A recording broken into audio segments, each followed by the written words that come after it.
question about Jackson, Mississippi. You talked about the help that's coming from FEMA and the disaster declaration, but clearly Jackson is going to need an entirely new water system. They've been having big problems even before this latest crisis. What kinds of federal resources are being dedicated, can be dedicated to what could be a $1 billion price tag to provide Jackson with an entirely new water system? So a couple of things. As we said, the administration is committed to helping the people of Mississippi during this urgent time of need.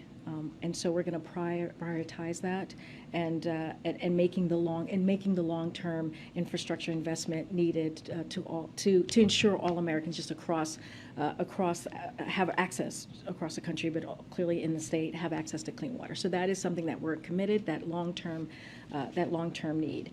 So just a couple of things just to list out that we have provided and that we are doing from the federal government. $450 million was provided through the American Rescue Plan for water upgrades across the state. The city has allocated $20 million of its ARP, that American Rescue Plan funds, for water and sewer infrastructure needs. You have $75 million through the bipartisan infrastructure law to support the state to provide clean and safe water this year, with an additional $429 million available to the state over the next 5 years.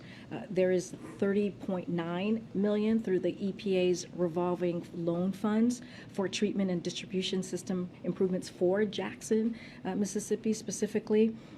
For long-term support, earlier this year we announced $300,000 as part of the administration's Justice 40 initiative for the Army Corps to conduct a validation study to reduce flooding from the Pearl River in Jackson, Mississippi. So we continue to work with Mississippi's congressional delegation to improve the projects moving forward. But as you can see, we are committed, and we're going to continue to help the people in Mississippi.